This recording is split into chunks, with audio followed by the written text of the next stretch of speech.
and welcome to the Crochet Cakes YouTube channel. Today we are going to be discussing my birthday make, so we need to travel back to the past in order to start. For the past several years, you've joined me along on the journey of making a birthday outfit. Anyway, this year I kind of struggled with what to make. There was a part of me that wanted to be very practical and just pick a project that I could crochet with cotton yarn, but my heart really wanted a sweater, a proper sweater. You might be asking yourself by now, okay, Clarissa, which sweater did you choose? Well, I haven't really chosen a pattern. No, what I have is inspiration. Stevie by the Sea, she had a beautiful ripple sweater and I loved the color combination. Like, that's really what attracted me to this sweater. And it's been living rent-free in my head ever since. Not only that, but last year I played a game that has also been living rent-free in my head. You get to create a character, and the way I dressed up my character, I also want to dress like that in real life. I hope you enjoyed that little blast from the past. Welcome back to the future, where I'm out of focus because there we go. Okay, I think I'm back in focus. Welcome back to the future, where we have a nice, better, warm glow for the camera, and I don't look like I am sick with whatever sickness makes you yellow and look sickly. Anyway, we discussed materials, but I added something to that list. So I didn't think I was going to have enough of this lovely minty aqua color. So I went to Joann's, and online this mint looked like this aqua. They don't look the same, but they have the same tonality, if you know what I mean. So I think they go really well together, which just means we're adding an extra color to the ripple pattern. And honestly, this minty green looks more like my Mailtime character, Clarissa K. So we're doing that. Now, we have yarn, we have the book we're going to use. Let's sketch out some ideas of what we want this sweater to look like based on my two inspirations, which of course are the Stevie by the Sea sweater and my Mailtime character, persona.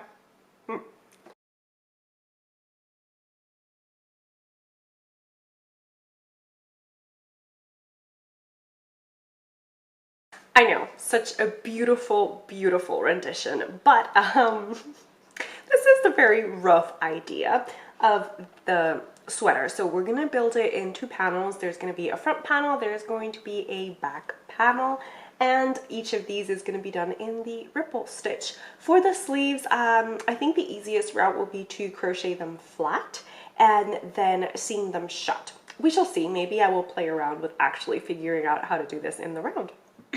So let's choose the stitch. There were some beautiful design in this book by Darla Sims, and honestly I had a hard time choosing because, like I said, I love them all. Let me know if you guys would like to pick out some of these stitch patterns with me and have me do tutorials, because let me tell you, I did struggle a little bit in the chosen polka dot chevron stitch. And thus we started what turned out to be a particularly humbling journey. Now, I started swatching for that polka dot ripple pattern, and it turns out that you have to switch colors every row. And you guys know how I feel about switching colors and weaving in all those ends. So of course this meant that I had to do some experimenting to try and get to work this stitch in the round, but first a hydration break because this is very time consuming. Okay, now we are ready to take some notes and attempt to do the stitch in the round.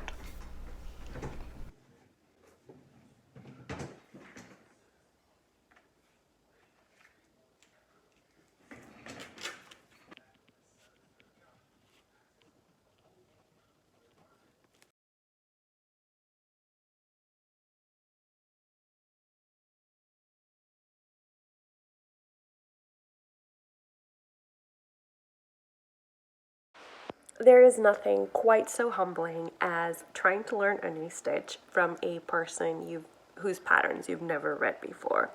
It seriously puts it into perspective how sometimes we don't actually read, we just assume that we read correctly. And yeah, time to rip back again. Eventually we got the stitch down packed and we managed to work several rows of the front panel, take it outside to soak in some sun rays for extra happiness, while of course watching a lovely vlog from Ali of This Little Wonderful Life, or Starry Eyes Ali, and we continued many hours of work. This stitch that I'm using is a combination of, I would say, the linen stitch and the V-stitch. So in one row, they're both worked on the right side of the work. In one row we work a linen stitch with, you know, the variations to make it into a chevron, and then in the other row we work the V-stitch, so double crochet stitches with variations to make that into a chevron.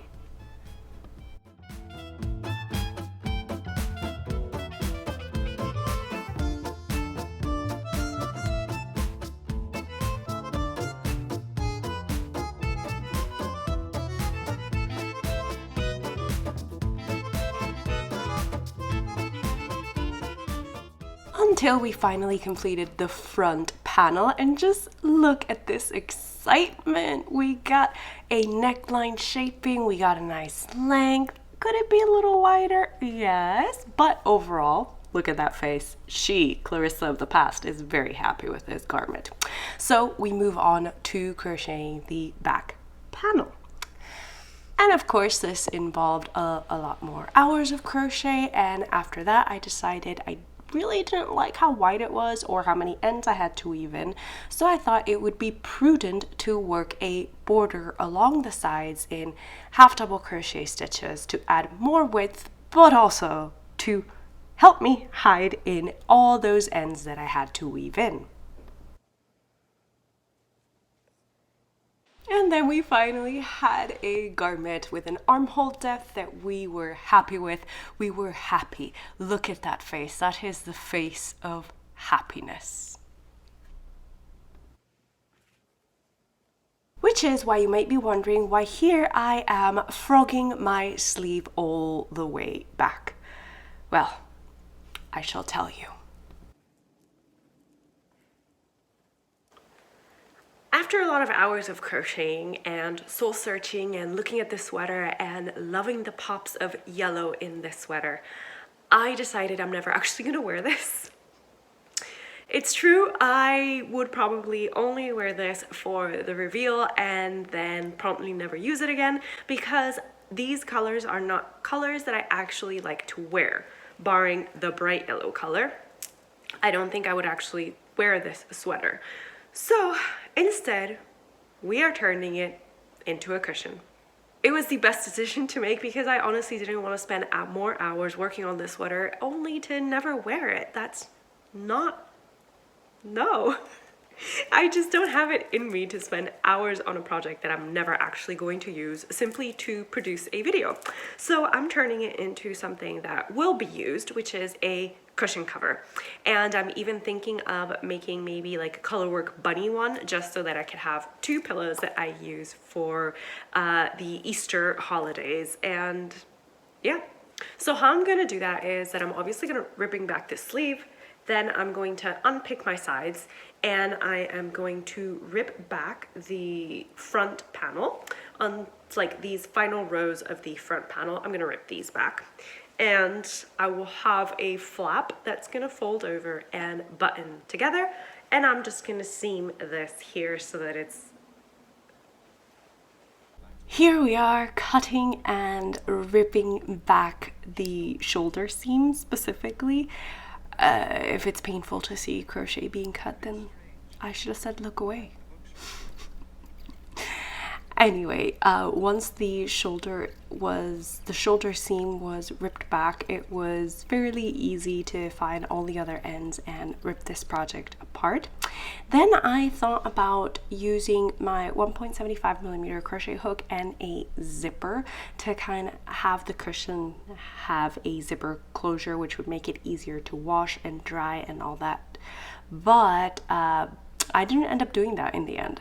However, I did want to keep the clips of me working into the zipper to kind of guide you along on your crochet cushion journey if you ever decide to put on a zipper. I just feel that I haven't shown you much in this vlog, and I wanted to share some educational content. So yeah, for the zipper I am just doing slip stitches, and you need to use a very fine crochet hook to be able to pierce the fabric of the zipper, and also a very fine thread so that you can pull it up and pull it through without any problems. Then once we've crocheted all around our zipper,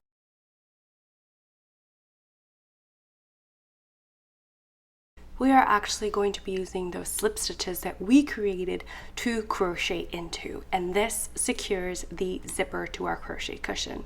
So you ideally would measure your zipper, and if you find that it's not as long as your cushion, then you would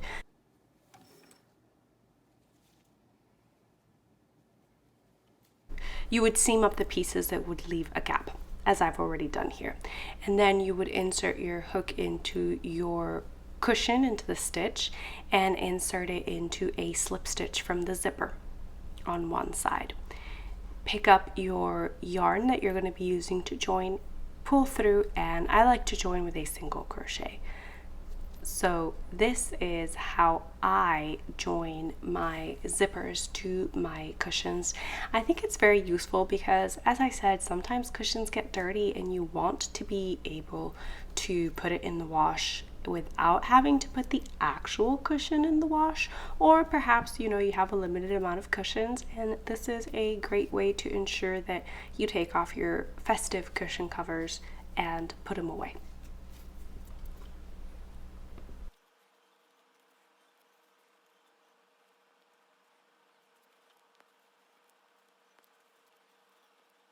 We're on the floor today because serious conversations happen on the floor, so you can just throw yourself back dramatically. This is a cushion. This is now a cushion.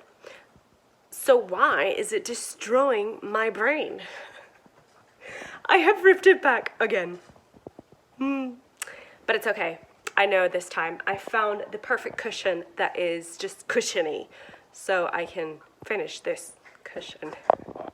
Once the front and the back panels were complete, I decided to work a round of half double crochet stitches, well, all the way around.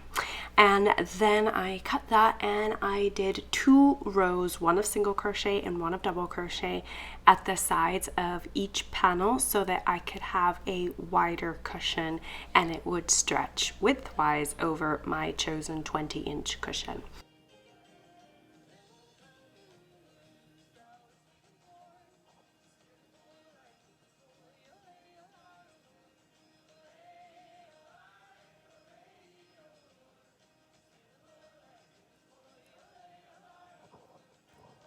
To join, I laid the bottom panel to be wrong side facing the cushion, and then I laid the top panel to also be wrong side facing the cushion.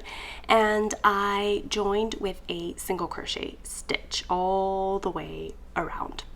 And I decided to go for the yellow color as the join because I don't know, I really like the bright yellow color. After seaming 2 rounds of the cushion cover, it was time to actually insert the cushion into the cushion cover. I like to do this after completing 2 rounds, as I said, because I think this gives us enough space to be able to stretch the cushion cover over the cushion. And yes, it's a little bit uncomfortable to crochet with the cushion inside the cover, but I think it's essential to helping us shuffle things around. Of course, it's really hard to show you one-handed, but this is the general idea and fit of the cushion cover over the cushion. I'm just going to continue seaming with single crochet stitches.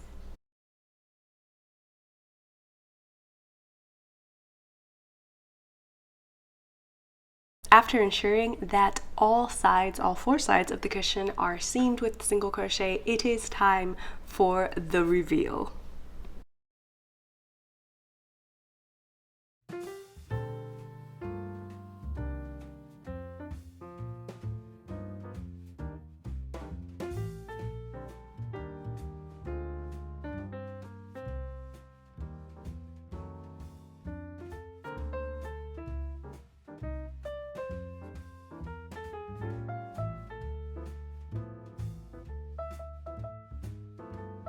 we finally have a cushion. It took a lot longer than I was expecting to actually be happy with how it was looking, to find the right cushion size, and I think it's perfect for Easter, and I'm definitely going to use it more as a cushion than as a sweater.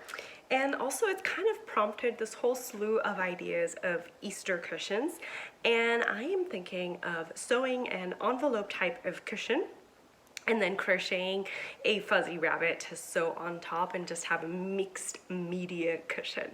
Overall, I ended up using 173 grams of yarn per panel, and then of course I used some extra because I did a whole round in the yellow, but then I just did one row of the darker mint, one row of the lighter mint on either side of the panels, just to get it to stretch out a little bit more widthwise, because lengthwise it really isn't a problem. We have a lot lengthwise, and also each panel was 22 inches tall and 20 inches wide. So that is the entirety of this cushion. And you know, I'm just glad that even though this project didn't turn out how I expected, that we still have an item that we can use, because I was not looking forward to frogging back and not using it, because I had obviously already cut yarn in each row, because that's what the pattern called for.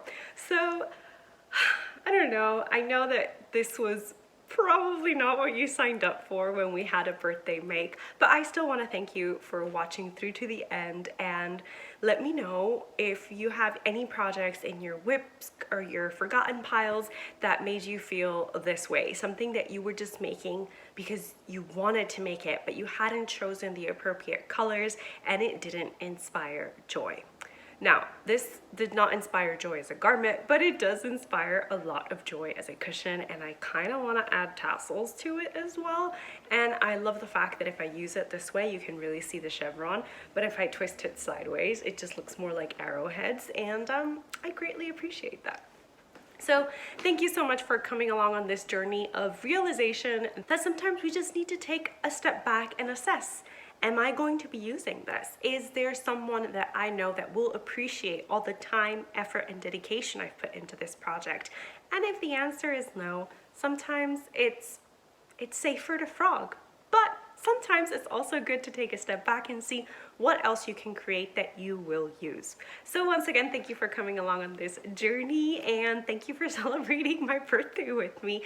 Don't forget that we are starting the celebration crochet along, and you can join in at any moment. The only terms that apply are that you have to choose a crochet cakes pattern or tutorial, something that I've designed, a tutorial that I've created.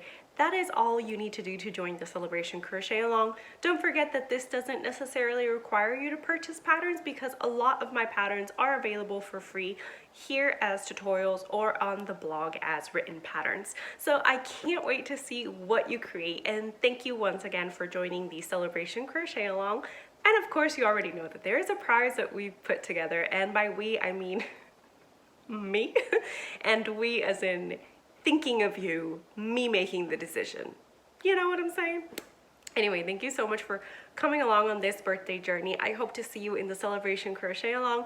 Don't forget that if you've joined the Discord server, there is a channel specifically for crochet alongs there that you can join us, you can post, you can chat, and you don't have to be afraid that your post will not be seen because of some pesky algorithm bits and bobs. So thank you, and I want to wish you a very, very happy crafting. Bye!